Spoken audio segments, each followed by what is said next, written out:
Bom dia, moçada! Aqui quem vos fala é o professor Eugênio Bastos, canal Geogênio, a serviço dos alunos que gostam de estudar e passar em concursos. Moçada, vamos fortalecer o canal, dê aquele like, compartilhe o vídeo e ajude o professor Eugênio Bastos a democratizar o ensino da geografia.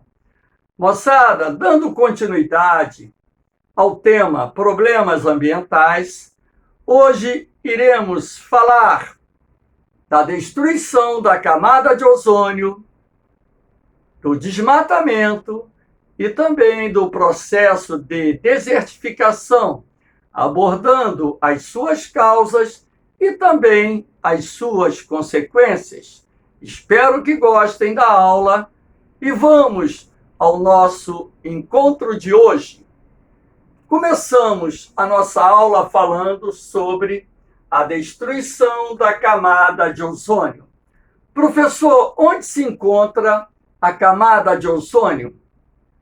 A camada de ozônio se encontra na estratosfera, a segunda camada atmosférica. A primeira é a troposfera, é onde normalmente nós estamos, onde nós nos encontramos.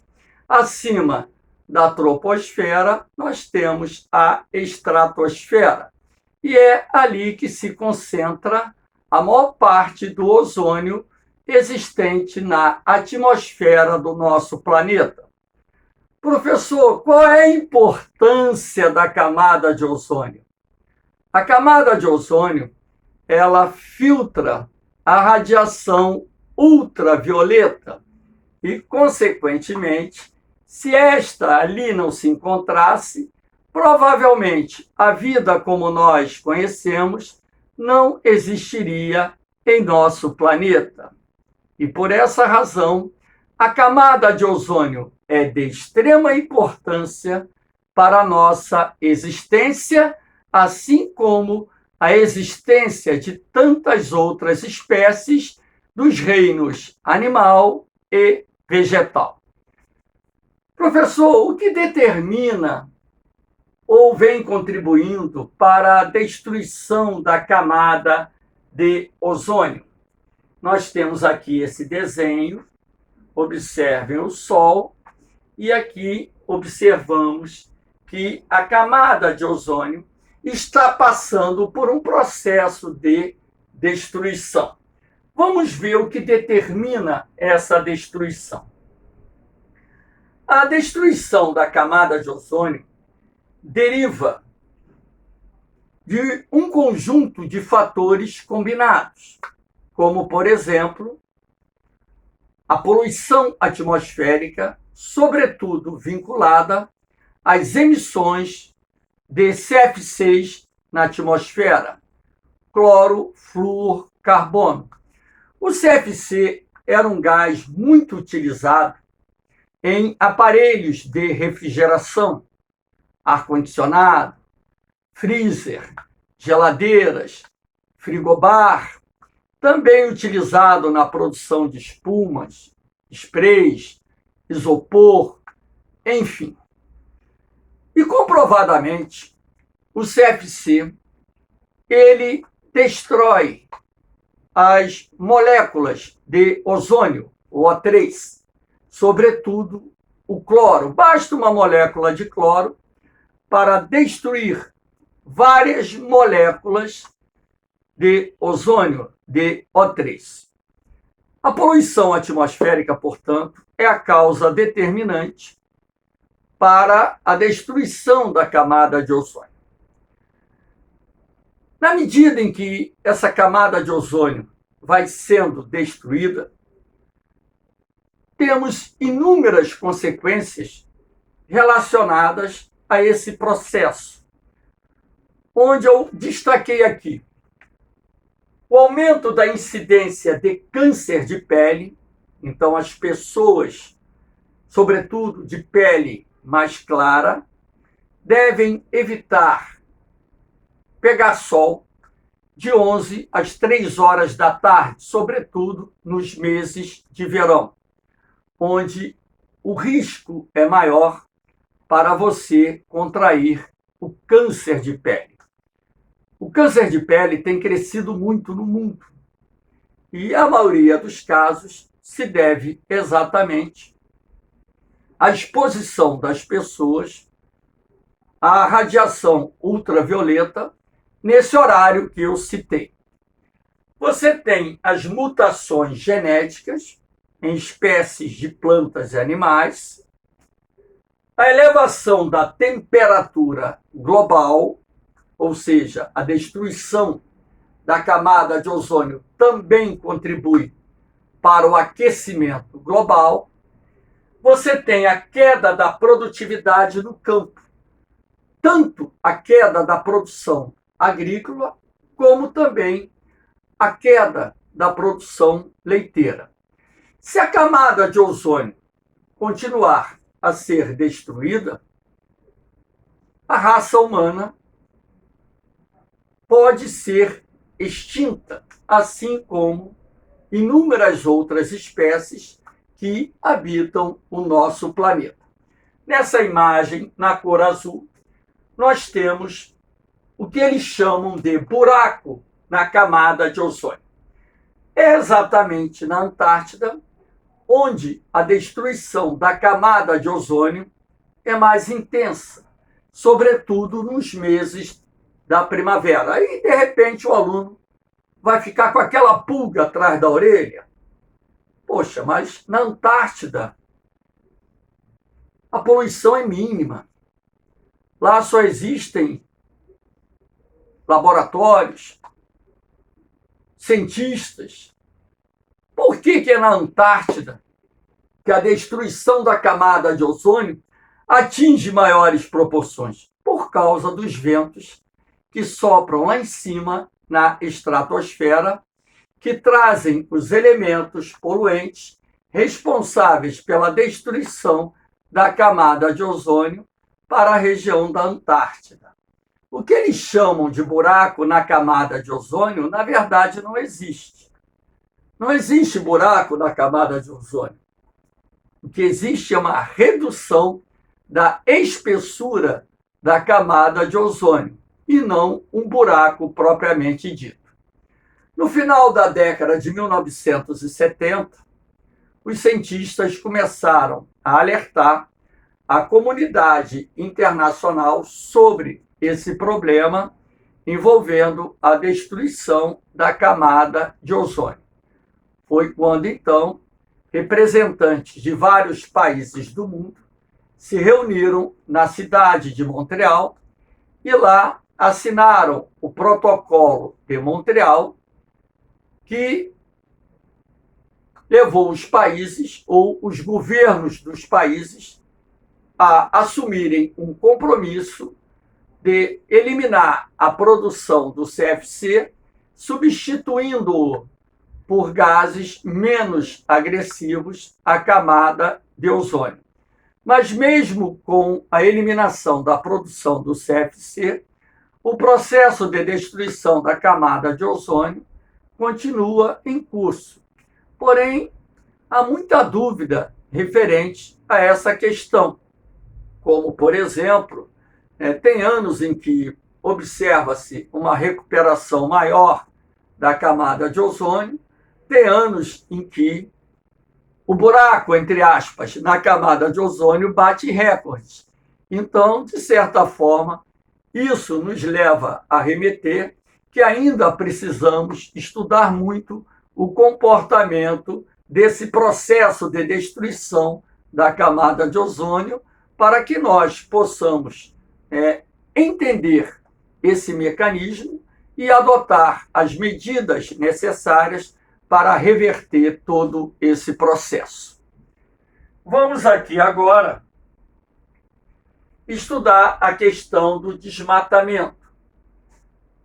Nas áreas que aparecem avermelhadas no mapa do planisfério do nosso planeta, temos as áreas mais impactadas pelo desmatamento. O desmatamento ele vem ocorrendo no planeta em ritmo acelerado. Isto porque existem vários fatores que respondem por esse crescimento do processo de desmatamento. E vamos estudar quais são esses fatores responsáveis pela destruição de milhões de hectares de florestas e também savanas pelo mundo afora todos os anos. E vamos aqui observar o seguinte. Em primeiro lugar, eu destaquei aqui a expansão das fronteiras agrícolas, ou seja, a produção principalmente de grãos e a criação de gado constitui a principal causa da destruição das florestas na Europa, na América, na África, na Ásia e na Oceania. Grandes áreas florestadas são desmatadas para dar lugar às pastagens e aos campos de cultivos. Nós temos aqui as queimadas, que são praticadas por produtores rurais, principalmente nos países em desenvolvimento, onde essa prática ainda é muito comum. Lembrando que a queimada é a prática de menor custo para limpar o terreno, objetivando o preparo da terra para o plantio de pastos ou para o cultivo de grãos ou qualquer outro produto agrícola. Nós temos também a extração da madeira. Madeireiras exploraram nas últimas décadas as florestas tropicais do sul-sudeste da Ásia, provocando uma grande devastação, principalmente na Malásia, ou Malaísia, que é o nome correto hoje, na Indonésia e outros países da região. O mesmo processo vem ocorrendo na floresta equatorial africana e também nas florestas tropicais da América Latina. E hoje, inclusive, a própria floresta amazônica está sendo submetida a uma grande pressão vinculada não só à expansão das fronteiras agrícolas, mas também à extração madeireira. Nas florestas tropicais, encontramos madeiras de lei de grande valor de mercado, o que atrai a cobiça de madeireiros internacionais e madeireiros nacionais. A expansão urbana, na medida em que as cidades crescem, as florestas recuam, não só pelo próprio crescimento das cidades, assim como pelo estabelecimento das fazendas que surgem nas áreas próximas às cidades, fazendas estas destinadas à criação de gado e à produção de alimentos, com o objetivo não só de atender o mercado consumidor urbano, como também gerar excedentes exportáveis. Logicamente que existem outros fatores que contribuem para o desmatamento, como, por exemplo, os grandes projetos de mineração, criam clareiras nas florestas, a construção de usinas hidrelétricas, as grandes usinas hidrelétricas, com seus lagos gigantescos, inundam milhares de hectares de áreas cobertas por vegetação nativa, a extração da lenha utilizada como fonte de energia. A lenha ainda é uma importante fonte de energia utilizada em vários países do mundo. Enfim, todos esses fatores combinados explicam o porquê do ritmo de desmatamento que vem ocorrendo no mundo. Aqui nós temos um gráfico de 2018 com dados ruins, que mostram o Brasil na liderança na destruição das suas florestas primárias, que são as florestas primitivas. No Brasil se encontra a maior floresta tropical do mundo, que é a floresta amazônica. Em segundo lugar, vem o Congo, país da África Central, que também é coberto por uma floresta tropical. A Indonésia, um país do sul da Ásia, formado por um grande número de ilhas cobertas por florestas tropicais. E por aí vai. Vocês podem ver que na liderança, todos os países que aparecem nesse gráfico, de acordo com os dados aqui fornecidos, são países localizados no mundo em desenvolvimento, ou seja, países em desenvolvimento. Aqui não se encontra nenhum país desenvolvido na estatística atual do desmatamento em nosso planeta. Claro que o desmatamento nesses países também acontece, mas num ritmo bem menos acelerado, bem menos intenso, até mesmo porque muitos países desenvolvidos desmataram no passado boa parte das suas florestas. Aqui nós temos as principais consequências do desmatamento. Nada melhor do que essa imagem aqui do Greenpeace, mostrando uma área desmatada da floresta amazônica, uma área que foi queimada, provavelmente aqui objetivando o preparo da terra para o plantio de pasto. A destruição dos ecossistemas, quando a gente fala destruição dos ecossistemas, estamos também fazendo uma referência à extinção de espécies, muitas das quais endêmicas.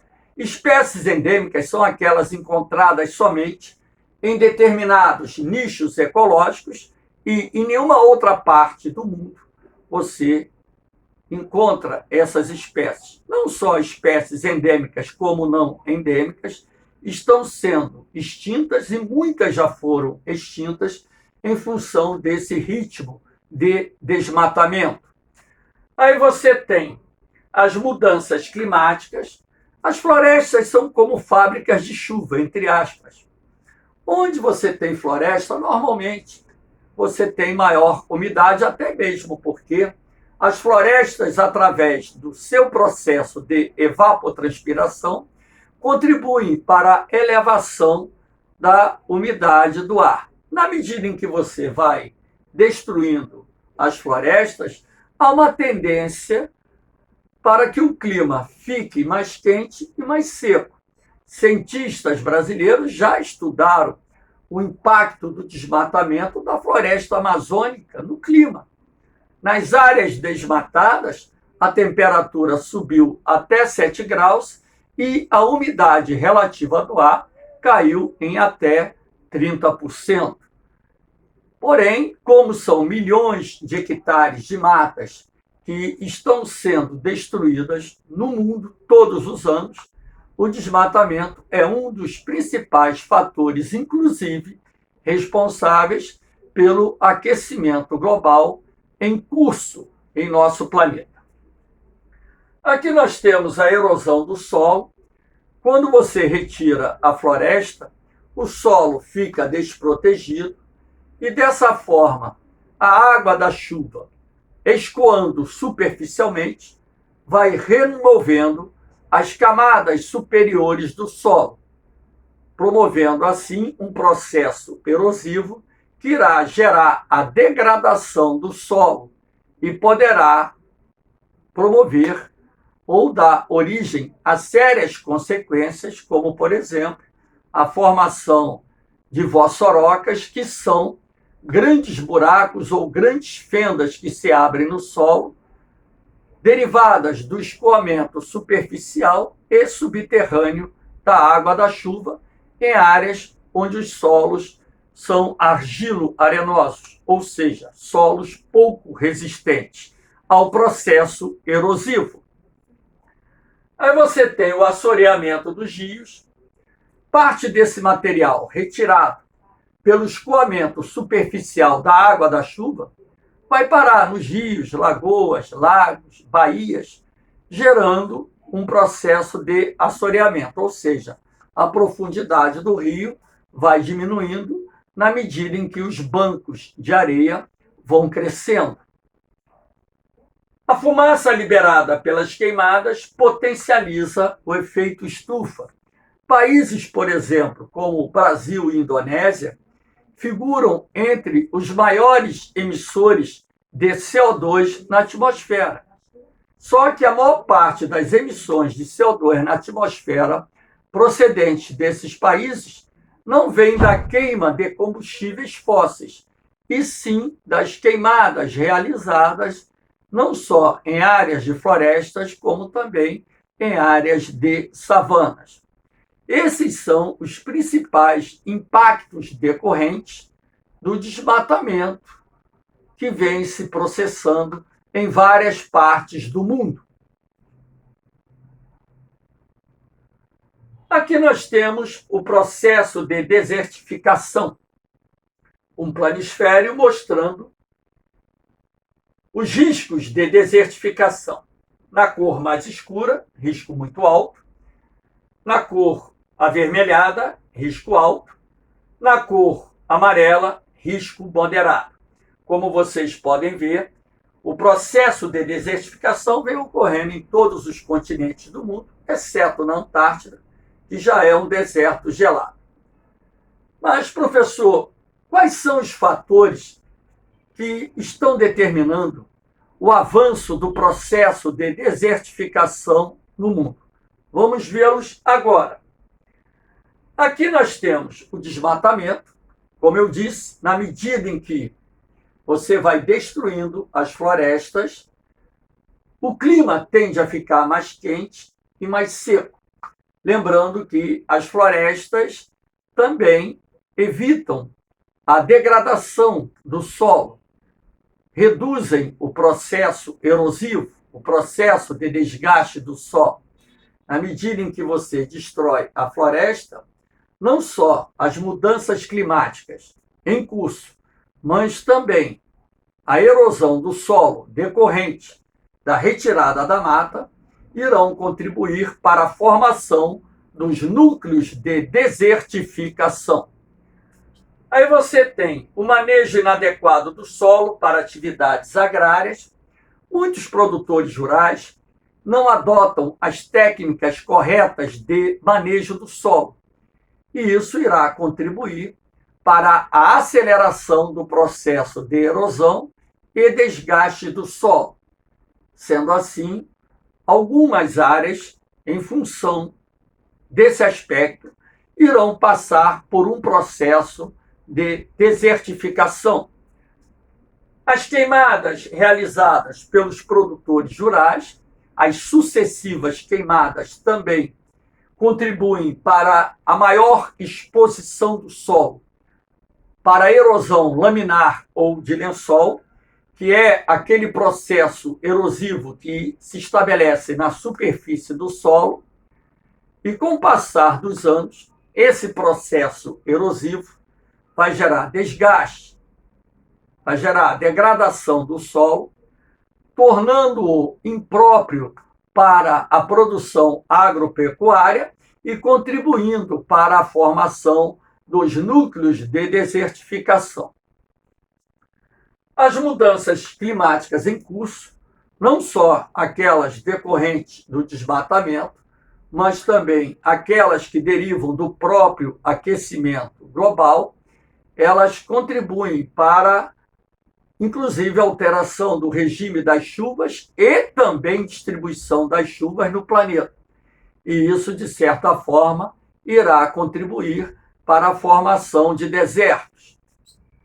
A salinização do solo, muitas vezes fruto da irrigação mal feita por produtores rurais, solos salinizados, eles passam por um processo de desertificação, até mesmo porque muitas espécies de plantas não conseguem sobreviver em áreas onde o solo apresenta elevadas concentrações de sais. Então, como muitos produtores rurais utilizam irrigação, às vezes com água salobra, que é rica em sais, produtores rurais não desenvolvem os sistemas de drenagem adequados para evitar a acumulação de sais no solo. Isso acaba desencadeando o processo de salinização, que irá também contribuir para a formação de núcleos de desertificação no mundo. Aqui nós temos as principais consequências. Essa imagem aqui corresponde a um acampamento de refugiados ambientais, os deslocamentos populacionais. As áreas que estão passando por um processo de desertificação e que já não são capazes de produzir os alimentos necessários para manter o homem no campo, faz com que o homem abandone o meio rural e migre para as cidades. Uma das causas do aumento do número de refugiados ambientais no mundo é justamente o processo de desertificação. Aí você tem a menor disponibilidade de água. Então, essa menor disponibilidade de água para atender às necessidades da agricultura, basta lembrar que a agricultura é a atividade econômica humana que mais consome água. Estima-se que cerca de 70% de toda a água utilizada pelo homem destina-se à irrigação da lavoura. Menor disponibilidade de água para o fornecimento aos animais, menor disponibilidade de água também para o atendimento das necessidades humanas e abastecimento das cidades.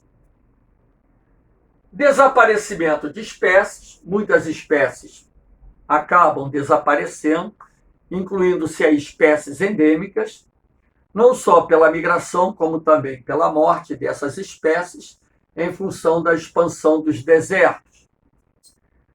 A propagação da fome, na medida em que a área destinada à produção de alimentos vai diminuindo.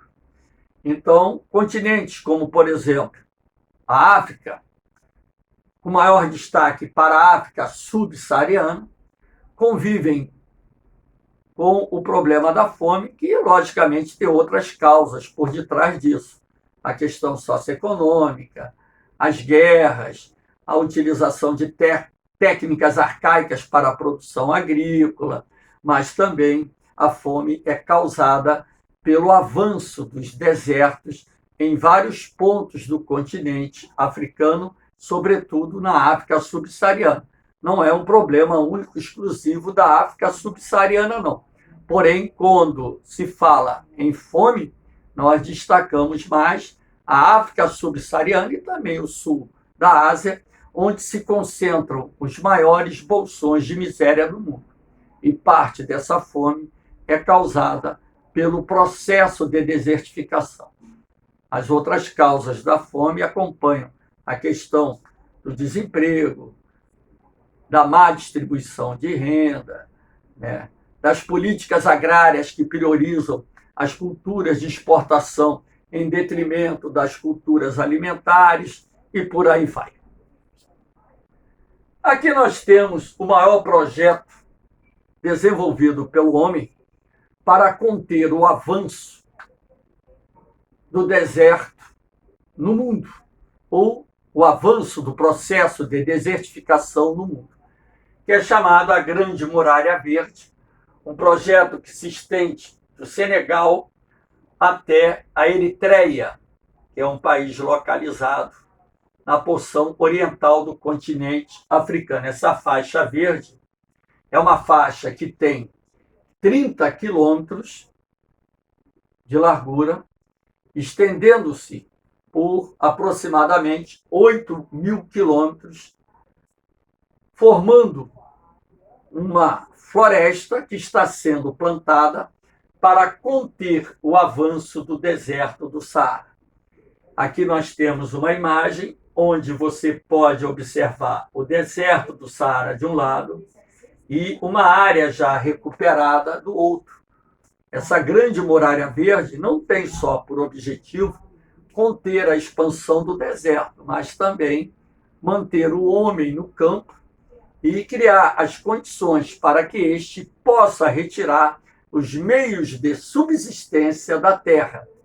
Essas árvores são plantadas de forma a criar também espaços que são destinados à criação de gado e também o cultivo de alimentos.